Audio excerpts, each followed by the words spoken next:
Hello everyone, welcome back to your own channel टैटू subject साहौली। And आज जो है अपनी इंग्लिश एप्टीट्यूड सीरीज को कंटिन्यू करने वाले हैं विद 7 क्वेश्चन।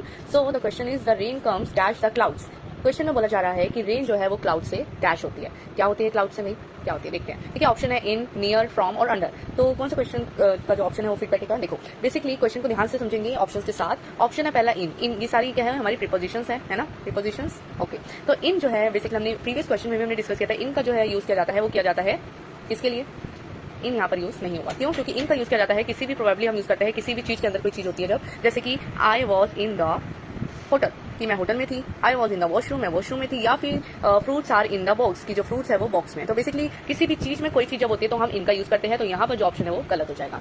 आगे चलते हैं नियर। नियर का मतलब होता है किसी चीज के पास में। तो अगर हम नियर का जो है एग्जाम्पल लें तो जैसे कि अगर हम फिट करें the rain comes near the clouds, नहीं जी, रेन जो है क्लाउड्स के पास से नहीं आती है, बल्कि रेन जो है वो क्लाउड्स का ही ओरिजिन है। यानी कि क्लाउड्स के जरिए ही रेन जो है वो फ्रॉम द क्लाउड्स, मतलब कि रेन यानी कि जो हमारी बारिश है वो क्लाउड से, बादलों से ही आती है और अर्थ पर गिरती है। ठीक है, ये पास नहीं है क्लाउड की, क्लाउड से ही ओरिजिन होता है इसका। अब फ्रॉम जो है समझ लेते हैं। फ्रॉम की हमारी एक ऐसी प्रीपोजिशन है जो खुद ही से क्या इंडिकेट करती है, जो हमारा इंडिकेट करती है कि हमारी जो रेन है वो क्लाउड से ही ओरिजिनेट हुई है। ठीक है, तो बेसिकली फ्रॉम वर्ड जो है प्रीपोजिशन है जो इंडिकेट करता है कि कोई चीज का सोर्स। ठीक है, अब जैसे कि रेन का यहाँ पर सोर्स जो है वो है क्लाउड्स। ठीक है, तो यहाँ पर फ्रॉम जो है हमारा आंसर एकदम करेक्ट हो जाएगा, फ्रॉम।